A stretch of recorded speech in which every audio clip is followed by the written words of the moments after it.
Мой дядя самых честных правил. Когда не в шутку занемог, он уважать себя заставил и лучше выдумать не мог. Его пример другим наука, но, боже мой, какая скука с больным сидеть и день и ночь, не отходя ни шагу прочь.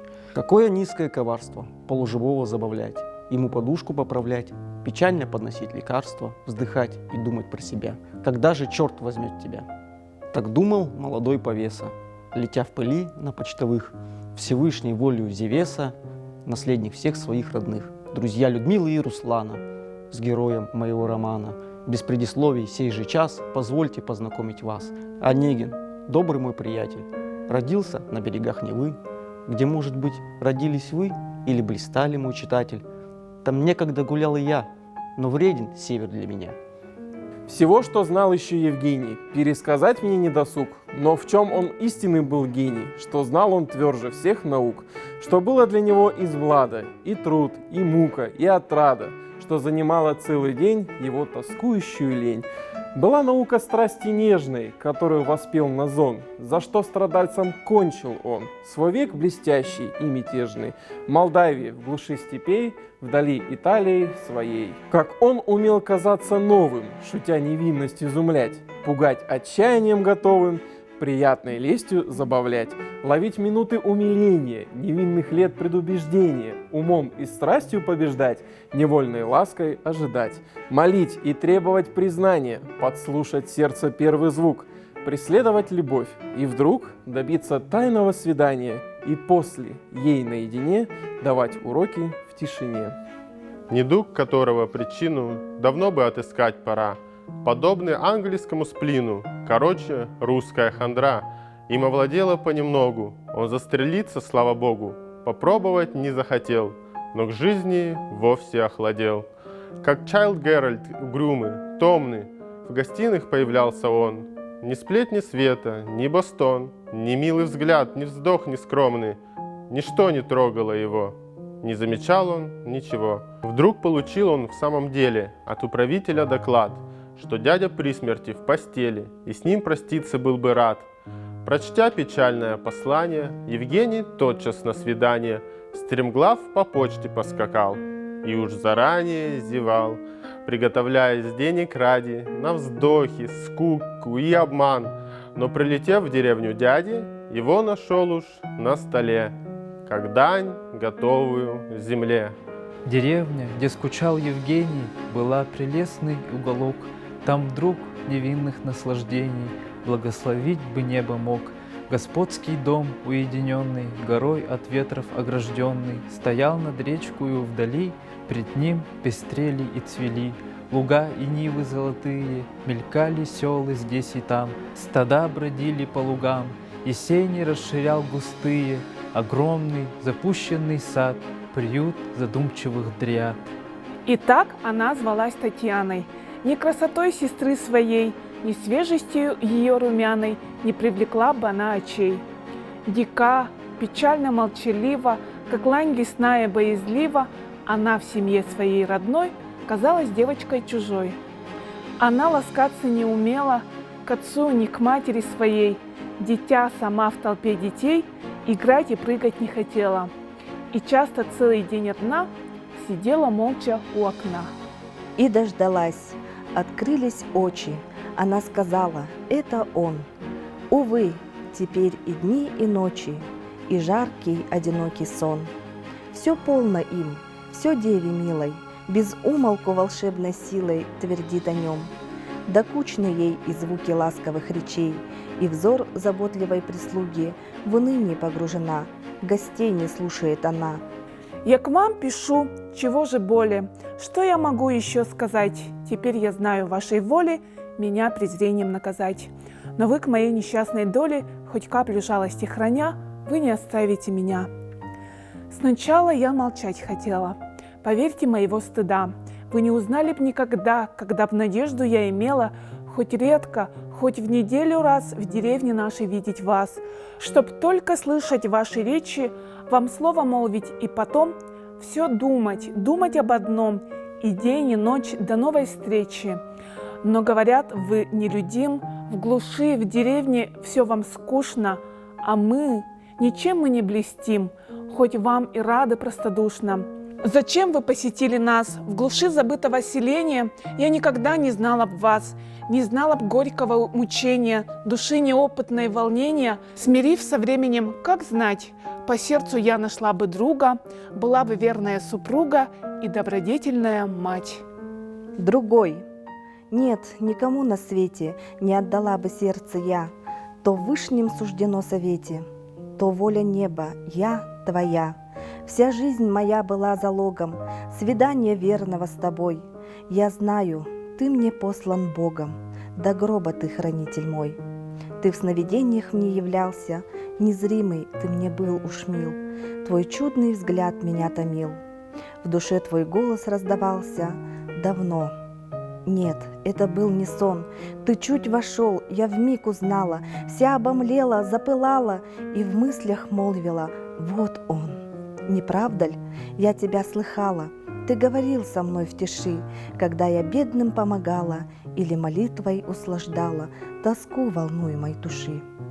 И в это самое мгновение не ты ли, милое видение, в прозрачной темноте мелькнул, приникнула ли тихо изголовью? Не ты ли с отрадой и любовью слова надежды мне шепнул? Кто ты, мой ангел или хранитель, или коварный искуситель? Мои сомнения разреши, быть может, это все пустое, обман неопытной души, и суждено совсем иное. Но так и быть, судьбу мою отныне я тебе вручаю, перед тобою слезы лью, твоей защиты умоляю. Вообрази, я здесь одна, никто меня не понимает, рассудок мой изнемогает, и молча гибнуть я должна. Я жду тебя единым взором, надеждой сердца оживи, или сон тяжелый перерви, увы, заслуженным укором.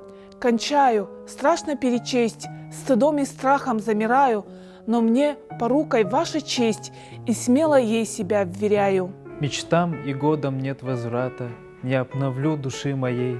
Я вас люблю, любовью брата, и, может быть, еще нежней. Послушайте ж меня без гнева, сменит не раз молодая дева мечтами легкие мечты. Так деревцо свои листы меняет с каждую весною, так видно небом суждено. Полюбите вы снова, но учитесь властвовать собою, не всякий вас, как я, поймет, в беде неопытность ведет.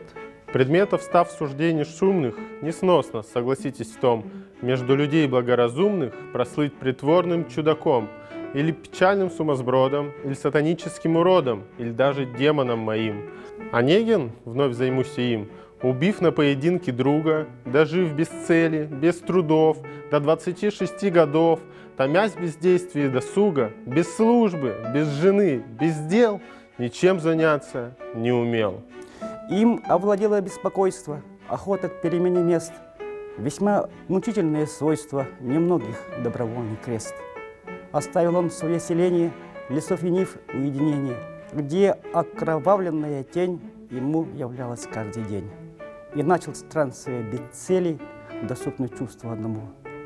И путешествия ему, как все на свете, надоели. Он возвратился и попал, как чаский с корабля на бал.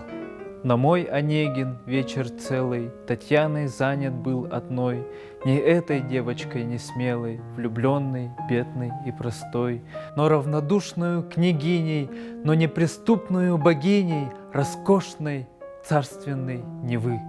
Предвижу все, вас оскорбит печальное тайное объяснение, какое горькое презрение ваш гордый взгляд изобразит. Чего хочу, с какой целью, открою душу вам свою, какому злобному веселью, быть может, повод подаю. Случайно вас когда-то встретя, вас искру нежности заметя, я ей поверить не посмел, привычки милой не дал ходу, свою постылую свободу я потерять не захотел. Еще одно нас разлучило, несчастной жертвой Ленский пал, ото всего, что сердцу мило, тогда я сердце оторвал. Чужой для всех, ничем не связан. Я думал, вольность и покой, замена счастью. Боже мой, как я ошибся, как наказан. Нет, поминутно видеть вас, повсюду следовать за вами, улыбку уст, движение глаз, ловить влюбленными глазами внимать вам долго, понимать, душой все ваше совершенство, пред вами в муках замирать, бледнеть и гаснуть, вот блаженство. И я лишен того для вас. Тащусь повсюду на удачу. Мне дорог день, мне дорог час, а я в напрасной скуки трачу судьбой считанные дни. И так уж тягостны они, я знаю, век уж мой измерен. Но чтоб продлилась жизнь моя, я утром должен быть уверен, что с вами днем увижусь я. Боюсь, в мольбе моей смиренной увидишь ваш суровый взор, затеи хитрости презренной, и слышу гневный ваш укор. Когда б вы знали, как ужасно томиться жаждою любви, пылать и разумом всечасно, смирять волнение в крови, желать обнять у вас колени и, зарыдав у ваших ног, излить мольбы, признания, пени, все-все, что выразить бы мог. А между тем притворным хладом вооружать и речи взор, вести спокойно разговор, глядеть на вас веселым взглядом. Но так и быть, я сам себе противиться не в силах более. Все решено, я вашей воле и предаюсь моей судьбе. А счастье было так возможно, так близко, но судьба моя уж решена. Неосторожно, быть может, поступила я. Меня слезами заклинаний молила мать. Для бедной Тани все были жребии равны. Я вышла замуж. Вы должны, я вас прошу, меня оставить. Я знаю, в вашем сердце есть и гордость, и прямая честь. Я вас люблю, к чему лукавить, но я другому отдана. Я буду век ему верна. Она ушла. Стоит Евгений, как будто громом поражен. В какую бурю ощущений теперь он сердцем погружен. Но шпор внезапный звон раздался, и муж Татьянин показался. И здесь героя моего в минуту злую для него, читатель, мы теперь оставим надолго, навсегда. Кто б ни был ты, о мой читатель, друг, недруг, я хочу с тобой расстаться ныне как приятель. Прости, чего бы ты за мной здесь не искал в строфах небрежных, воспоминаний ли мятежных, ах, вдохновений ль от трудов, живых картин, или острых слов, или грамматических ошибок. Дай Бог, чтоб в этой книжке ты для развлечения, для мечты, для сердца, для журнальных сшибок хотя б крупицу мог найти. Засим расстанемся. Прости.